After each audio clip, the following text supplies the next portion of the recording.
We have all of these systems in the US that are still marching forward towards, trans kids need medical care and trans kids exist and trans kids need to be affirmed. And our foster systems and our court systems and our divorce systems, all of these systems are still marching to the beat of that drum, while some of the rest of us are going, there's the biggest medical scandal in our lifetime going on around us. Welcome to the Unspeakable Podcast. I'm your host, Meghan Daum. This is a premium episode of the podcast with guest Jamie Reed, whose voice you just heard. Jamie showed up on many people's radars in February of last year when she published a story in the Free Press entitled, "I Thought I Was Saving Trans Kids. Now I'm Blowing the Whistle." She described herself as a 42-year-old St. Louis native, a queer woman who was politically to the left of Bernie Sanders. She then went on to describe the 4 years she worked as a case manager at the Washington University Transgender Center at St. Louis Children's Hospital, and what she saw as significant medical malpractice when it came to evaluating and treating gender dysphoric kids. Now, if you follow this issue, you probably know at least some of Jamie's story. But I brought her on because I wanted to hear what her life has been like over the last year and a half. She now regularly testifies before state legislatures about restricting access to non-evidence-based gender-affirming care, which is something that, as a queer woman married to a transgender person, she never thought she'd be doing. In this conversation, we also talk about the way this issue is handled in the foster care system, where a huge number of kids are now assuming trans identities. If you are not yet a paying subscriber, you're going to get a taste of the conversation. If you want to hear the rest, go to meghandaum.substack.com. That's MEGHANDAUM and become a paying subscriber. You get to hear the entire conversation every week. If you are a paying subscriber, thank you. You are going to hear all of this. And I will say quickly that on August 7th, Jamie will be joining the Unspeakeasy as an unspeaker. That means she'll be zooming in for a private, off-the-record conversation with our members. So if you like this and you want to continue the conversation and you want to join the Unspeakeasy, go to theunspeakeasy.com and apply. You have to apply. It's pretty, it's not too hard to get in, but we still need you to apply. So here's my conversation with Jamie Reed. Jamie Reed, welcome to The Unspeakable. Thank you so much for having me, Meghan. It's a great privilege, I will just say, to speak with you. I've been following you since you appeared on the scene. I guess it was February 2023. That was your story in the Free Press. Is that right? The day that I fell out of the sky. Yes. Yeah. Yes. So, I think a lot of listeners are probably familiar with at least part of your story. We'll just say, quickly that you wrote at that time about being a case manager at the gender clinic at Washington University. You had started a job there as a case manager in 2018, and you ended up becoming a whistleblower. And since then, you've become a major voice in the effort to put the brakes on medical transition for minors. So I want to talk about what the last 16 months have been like for you. But by way of getting a sense of what you're doing these days, we should say we're recording this interview on July 12th. Yesterday, I understand you gave a deposition in a case involving the ACLU and the state of Missouri. So why don't we start there? Can you explain what you were doing? Yes. So there are roughly 25 states right now in the US that have passed some legislative restrictions around pediatric gender transitions. And essentially in every single state, there is a small group of well-known law firms that are suing to challenge these laws. And that's normally spearheaded by the ACLU and Lambda Legal. And so in my state, in Missouri, they passed a law to restrict some of these interventions. And the ACLU challenged that. And there was initial court hearing to see if the ACLU's challenge would be allowed to stop the law from going into effect. And they lost. And that was the first that they lost on the first try. I think the word is an injunction. So they were seeking an injunction to get the law from stopping to go into effect. So they lost and now they've appealed. And on the appeal, now there's going to be a full 2-week trial where they will again try to go in front of a judge and convince a judge that this law should not be allowed to go into effect. And the place that I come in, as in Missouri, I am what is referred to as a fact witness. And so essentially, I am working with the state to attempt to ensure that the law will continue to be allowed to be in effect. What does the law say exactly? So in the state of Missouri, the law here was passed that would stop pediatric gender interventions in the form of cross-sex hormones, puberty blockers, or surgery for minors for the next 4 years. So we're basically about 1 year into that law. The law also had something in it called a grandfather clause. So in theory, those that had already been started on treatments could continue on those interventions.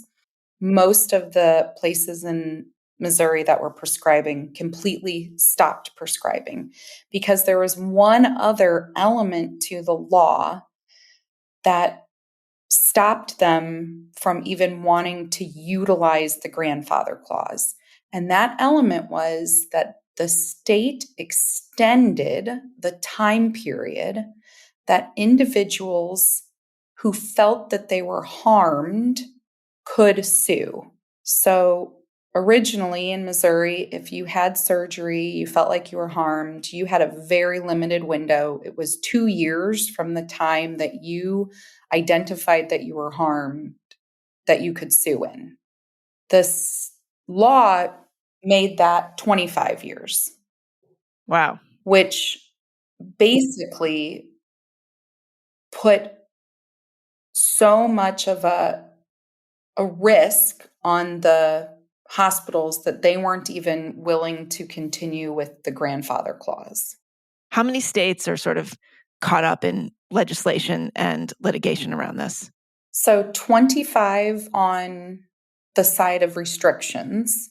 And what I don't think gets talked about often is that there are laws being passed in what are referred to as blue states to provide what they're referring to as sanctuary, which is that they are enshrining in law that those treatments will be protected to continue.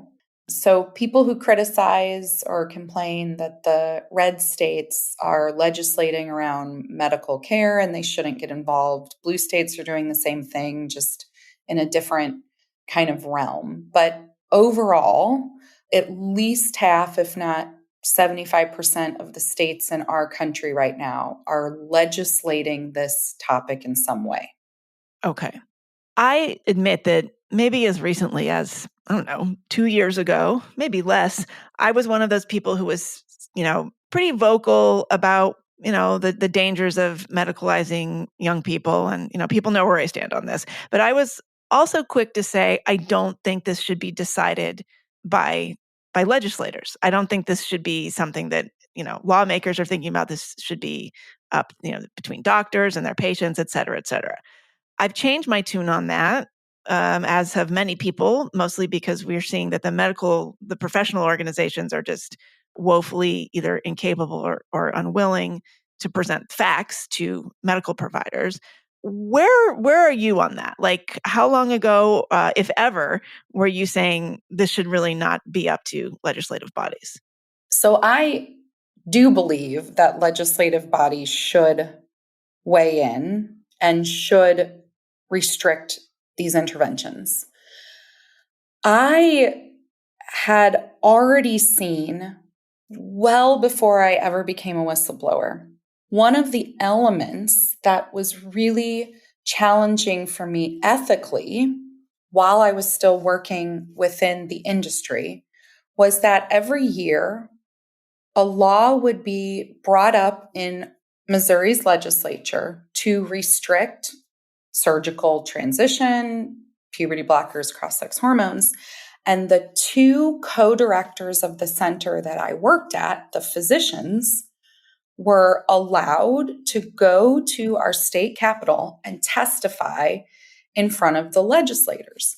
So every year they went to do this, and those of us who worked in the center would watch live the testimony.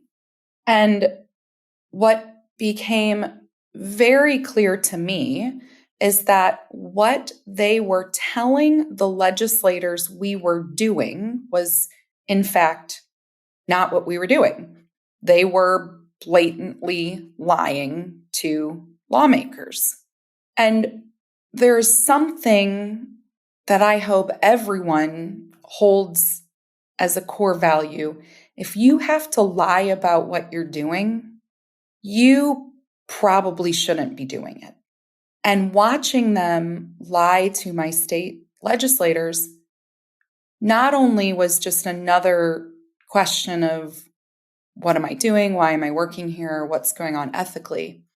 But it was part of what led me to believe that these doctors who work in these centers can only be stopped by a law. Because if they're willing to lie to lawmakers, then they are willing to lie to the general public. They're willing to lie to parents.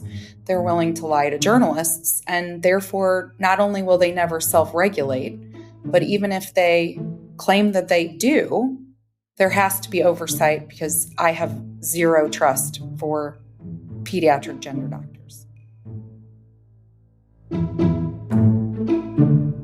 That was a little taste of my conversation with Jamie Reed. If you want to hear the rest, become a paying subscriber at meghandaum.substack.com. It's a great time to do this. You're going to miss the whole conversation nearly every week if you're not a paying subscriber. So I would highly encourage that. And the rest of this interview is fantastic. So please join. In the meantime, I will tell you that Jamie is a former caseworker at Washington University Transgender Center at St. Louis Children's Hospital and is now the executive director of the LGBT Courage Coalition. You can find them at lgbtcourage.org and also on Substack at lgbtcouragecoalition.substack.com. And that's also where you're going to go to hear the rest of this interview. Again, Jamie will be a guest speaker, an unspeaker in the Unspeakeasy on August 7th. So if you want to get in on that and you qualify for membership, meaning if you're a woman, the Unspeakeasy is a women-only thing, at least the online community. Go to theunspeakeasy.com and find out about how to join. But please, you should become a paying subscriber to this podcast and hear the rest. I'll be back next week with another super nuanced guest. Thanks for listening. See you then.